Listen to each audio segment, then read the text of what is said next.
Assalamualaikum. Video ini kali ini dalam bahasa Melayu pula. Hari ini saya akan bercakap mengenai kontrak antarabangsa. Saya tidak akan cakap semua mengenai kontrak antarabangsa. Uh, Kalau tidak video ini akan jadi terlalu panjang. Saya akan cuba limitkan video ini dalam 6-7 minit lebih kurang gitu.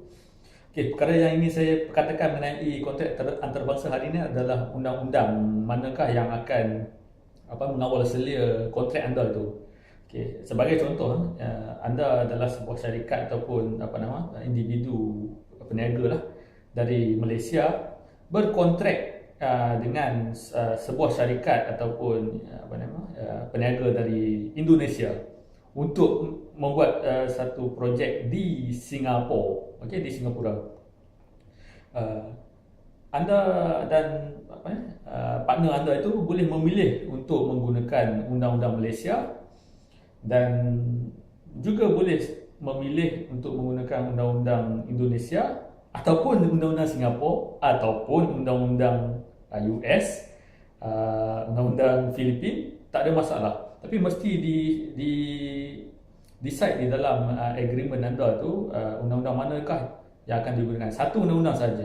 Dan perlu juga didecide jika berlaku pertikaian mengenai kontrak tersebut di court, di mahkamah negara manakah pertikaian itu akan diselesaikan. Uh, saya nasihatkan supaya anda memilih, jika anda memilih undang-undang Malaysia, court pun court Malaysia. Jika anda memilih undang-undang Indonesia, court Indonesia. Okay. Anda juga boleh memilih undang-undang antarabangsa CISG. Okey, kenapa undang-undang ni perlu pentingnya memilih undang-undang mana yang akan mengawal selia kontrak anda ni.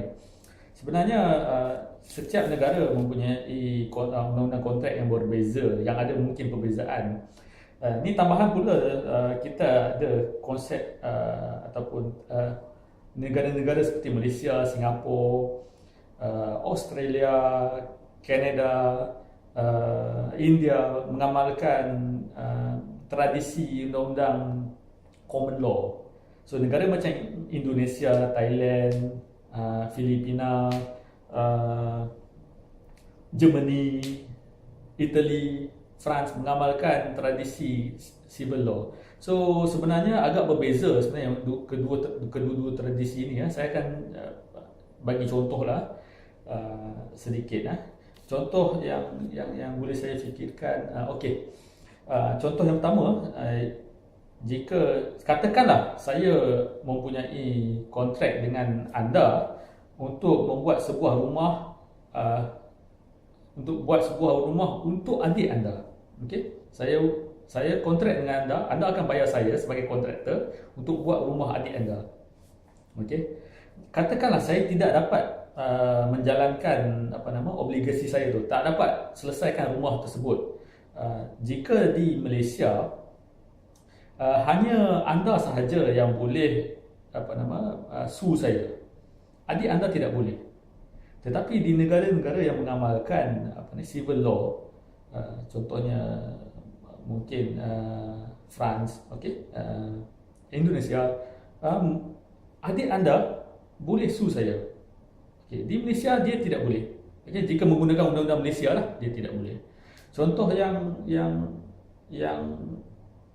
satu lagi yang boleh saya fikirkan adalah okey, jika saya berjanji dengan anda untuk memberi sedikit wang pada anda, kan?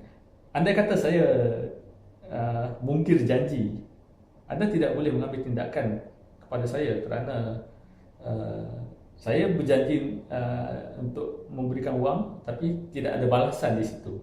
Di Malaysia anda tidak boleh mengambil tindakan. Tetapi jika di negara-negara yang mengamalkan civil law ni, mereka boleh mengambil tindakan sebab konsep undang-undang yang mereka pakai adalah berbeza. Saya tidak mahu terangkan dengan teknikal lah, jadi nanti confuse pula. Contoh yang seterusnya adalah dari segi jika berlaku kemungkiran kontrak tersebut. Contoh, jika di Malaysia kita ada specific performance, di sana pun ada specific performance. Specific performance ni adalah arahan mahkamah supaya pihak yang berkontrak itu menjalankan obligasinya. Contoh, saya janji dengan anda nak jual rumah saya, tapi saya mungkin janji. So anda boleh mendapatkan perintah mahkamah untuk supaya saya menjual rumah tersebut. Saya tidak mahu ganti, anda tidak mahu ganti rugi. Okay. Di Malaysia, kes-kes seperti itu, kes-kes untuk spesifik performance, mahkamah hanya akan beri jika mahkamah tidak dapat memberikan ganti rugi dalam bentuk monetary, wang. So spesifik performance ni adalah macam jalan terakhir lah kepada mahkamah. Tetapi di negara-negara yang mengamalkan civil law ni, mereka lebih spesifik performance ni benda yang lebih penting daripada ganti rugi. Okay? So dia macam terbalik lah. Okay. Kenapa sebenarnya penting? Saya cadangkan sebenarnya ada pilih law Malaysia, dan jika berlaku pertikaian diputuskan di mahkamah di Malaysia, kerana satu, kos mungkin pada pihak anda. Jika berlaku pertikaian, kalau menggunakan undang-undang Indonesia contohnya, anda terpaksa mengambil peguam Indonesia, so itu akan meninggikan kos, dan anda tidak tahu situasi di sana, anda tidak tahu undang-undang di sana, dan peguam di sini jika mereka pun tidak dapat menasihatkan anda mengenai undang-undang di Indonesia. So adalah lebih baik untuk anda memilih undang-undang Malaysia. Nombor dua adalah keputusan mahkamah lebih senanglah untuk peguam anda predict. Okay? Sebab di sana mereka mungkin tidak biasa dengan undang-undang di sana. Jadi saya rasa ada banyak saya nak cakap, tapi mungkin akan melalut terlalu banyak. Jadi buat masa ini itu sajalah dulu. Sebelum itu saya ada satu soalan yang saya terima itu melalui email. Soalannya macam ni, jika pihak A di Malaysia dan pihak B di Indonesia dan tidak dapat berjumpa dalam satu majlis untuk menandatangani perjanjian tersebut, bolehkah perjanjian tersebut ditandatangani pada masa yang sama mungkin, satu di Malaysia dan satu di Indonesia? Jawapannya boleh, tak ada masalah. Boleh tanda tangan di Malaysia, nanti peguam anda akan gabungkan, walaupun signature tu bukan pada satu page, tapi ia masih lagi valid contract lah. So itu saja buat masa ini. Terima kasih kerana mendengar. Assalamualaikum.